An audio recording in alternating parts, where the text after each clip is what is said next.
Hi, all PlantSide Agent here. Today we're going to do a burn test for two different configurations for this Trangia knockoff alcohol stove. The first will be with the standard pot upright and then flipping it over to handle a smaller pot. So if you're interested, stay tuned.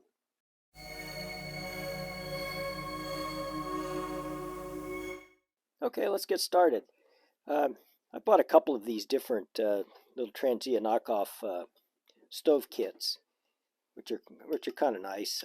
They're inexpensive. You can pick them up on eBay, just in several different places. So, but one of the problems I found with it, with the way it came, the trivets for it were a little widely spaced, so a lot of pots like this small ollie camp type pot wouldn't sit in there. Now this one will now, because what I had to do was get in here and bend these down in a little bit closer so that a pot this size will fit on it. Now, obviously, this little bitty cup here is not going to work. It kind of works, but just as is. But when I first started using this, somebody commented, well, you can turn these things over and use for a smaller pot. Well, interesting, when I first, I never thought of that, because when I first bought these, they didn't really show this in the ad for the kit. But I noticed recently, in fact, when I just bought another one of these for another project, I noticed that they actually show it upside down, using it upside down. Now, one of my concerns with using it upside down is that, if you put this down, the flames can lick up through this hole without any problem. But once you put a pot on it, it's going to basically snuff the flame. Well, not completely snuff it, but block the flame from. It'll hit the bottom, but then it has nowhere to go, so it's going to have to all the heat is going to have to come out from the sides. So I'm not really sure how that's going to work out, and I'm really not sure how efficient it is. So I thought, well, what the heck? It's a cold day outside. I think I'll just do two burn tests and see what the difference is between the open flame. I think somebody said this way too. No, that way's not going to work. I guess if you won't, I don't know. It will work. I mean, you can set it there. I don't know if I'd do it that way, but if you could think of a reason, go ahead and put it in the comments. But anyway, I'm going to go ahead and set up for a boil test, and the first one we'll do with just the standard upright. Okay, I'll set for the first boil test. I've got 16 ounces of 49-degree water, and we'll go ahead and fire this off. And I'll wait for it to come to a bloom.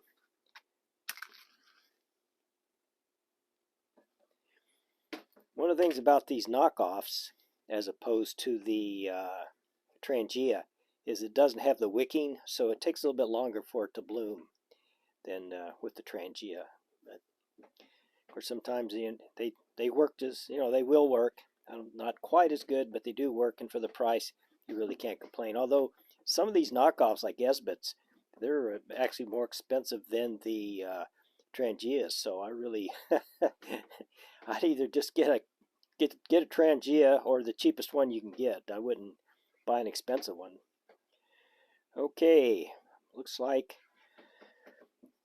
it's bloomed, so we'll go ahead and put this pot on. Uh-oh, I don't know if you guys can see this or not, but there's actually flames coming out from the seam where the top and the bottom half are actually joined. And I did notice that once when I was tightening it up, it did slide on me, so it wasn't soldered very well. And I think the reason we're getting that is I did fill this thing all the way up so that we could have two burns, but I don't like that. I'm going to go ahead and reset up. Okay, I decided not to mess around. I went in and grabbed a Trangia. I've stored fuel in these a lot and never had any leakage problems with them. But so that one I got might just have been a fluke, bad apple. Anyway, let's go ahead and fire the Trangia off, and we'll get this burn test underway. There we go. So give it a couple seconds to get blooming. Yeah, it looks like it's going. I'm going to go ahead and put the water on.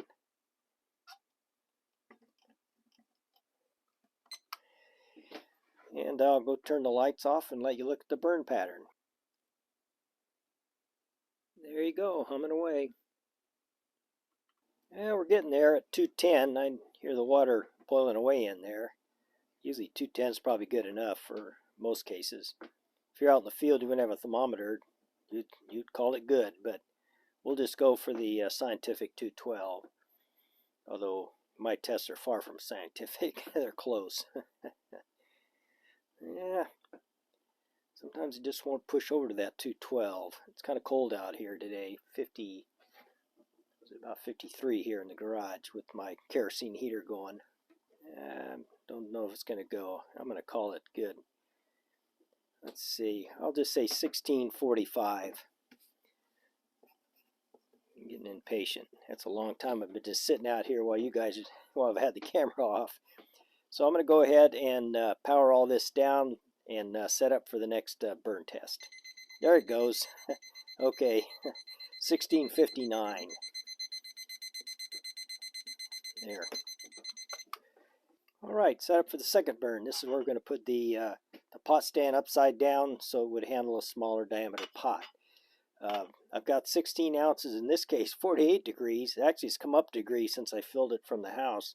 Our tap water out of the house is 47 degrees today, at least the last time. I'll go ahead and I won't start it till it's 49, so it'll be kind of apples and apples, or same temperature.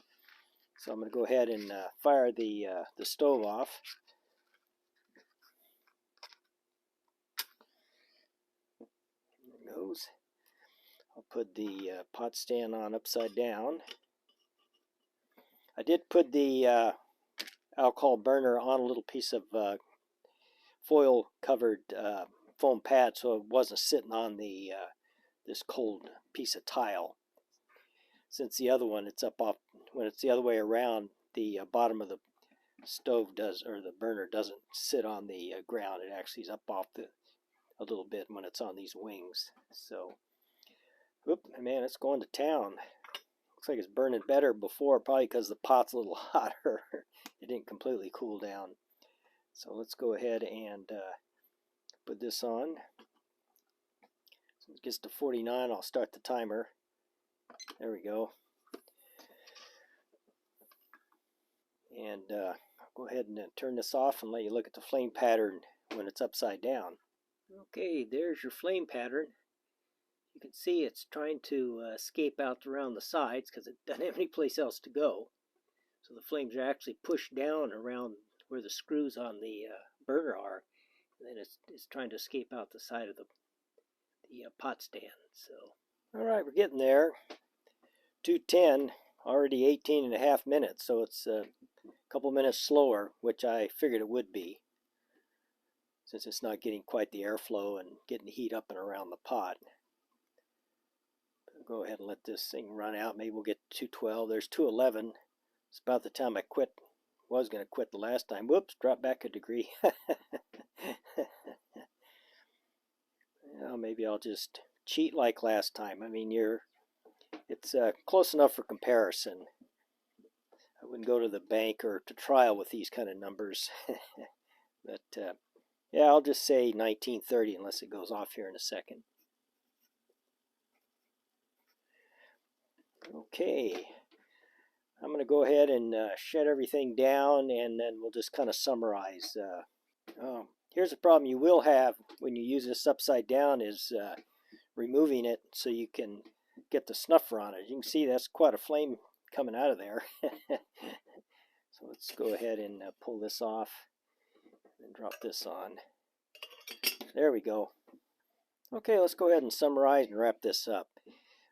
In the standard configuration, it took 16 minutes and 59 seconds to boil 2 cups of water at 49 degrees.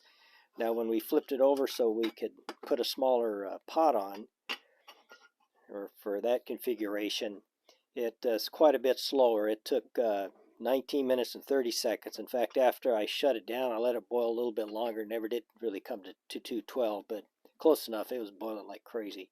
But anyway, that was 19 and a half minutes at the same water temperature, 2 cups at 49 degrees. I think it probably takes longer because the heat, well, it's got to convect, it's got to heat up this plate almost in order to heat up, so it's not quite as efficient when it's up, when the flame is directly on the pot instead of having to work its way around the pot stand. But it will work if you're patient. I didn't measure fuel. I imagine fuel consumption probably not that big of a factor. So, but you can flip these over and put like I said, you can put a smaller pot that wouldn't normally fit on the other one on it. So, let's see. Don't know what else to say about it. That's the 2 tests. So now you know if you ever wondered about it. So anyway, that's all I got to say for today, and hope you enjoyed the video, and we'll see you next time. Bye-bye.